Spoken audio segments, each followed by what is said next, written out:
Pierre, on t'écoute, pose ta question à Philippe Saint-André. Oui, tu t'en souviens? donc moi Je je voudrais reparler des étrangers en fait, parce que je suis totalement contre cette optique là de mettre des étrangers en équipe nationale. C'est pas les All-Stars du top 14, on est l'équipe de France. Donc moi je voudrais savoir si réellement ils sont meilleurs que les Français à leur poste. Par exemple, est-ce que Cocotte il est meilleur que Machno? Vous avez dit tout à l'heure qu'il butait. Cocotte, Machno il bute aussi.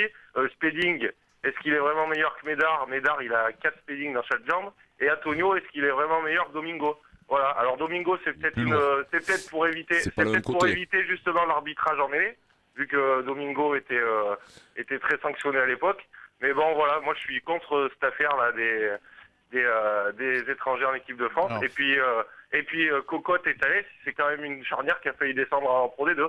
Donc voilà, je sais pas, je pose la question. Qui était championne de France. Qui a été championne de France. Cocotte, il a mis un essai, l'autre il a mis 3 drops, ils ont vécu sur ça pendant 3 ans. Donc c'est bon. Mais après, au bout d'un moment, tu supportes l'ASM, et à l'ASM il n'y a pas que des joueurs français. Non, mais après c'est un vrai débat. Moi, ce qui me chagrine, c'est que par exemple, on a une bonne formation.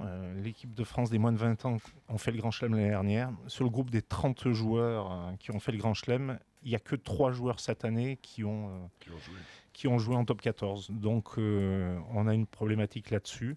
Et pour parler des piliers, sincèrement, au pilier droit, on n'avait à un moment donné pas beaucoup de solutions. Et puis Domingo est à gauche. Et Domingo joue à gauche et Winnie Antonio joue à droite. Donc c'est complètement différent. Non, mais après, on peut aussi parler plus globalement de cette question des étrangers en équipe de France. Est-ce que le règlement est aberrant, Philippe? Est-ce qu'il faudrait arrêter ça, de permettre à des joueurs qui jouent que depuis 3 ans dans un championnat d'être sélectionnés? Oui, mais l'aberrant, mais je me souviens que les Anglais étaient venus nous gagner au Stade de France il y a 3 ans. Non, mais on remet pas en cause le fait qu'un sélectionneur prenne des joueurs dans le règlement, il n'y a pas de souci. Il y avait 12 mecs non anglais sur la feuille de match. Les Néo-Zélandais, les Néo-Zélandais combattent, ils ont 60% de Tongiens, de Samoa, de Fidjiens. Non, mais c'est bien pour ça que je te pose la question sur le règlement. Il n'est pas question de critiquer le fait que tu prennes des joueurs étrangers puisque tu as le droit. En revanche, est-ce qu'il faut remettre en cause ça n'est pas le board qui est tenu quand même globalement par les Anglais, par les Néo-Z, par tout ça, qui va changer une règle qui. Non, mais d'accord, mais un sélectionneur national peut avoir son avis là-dessus. On peut constater, oui, que c'est une ânnerie.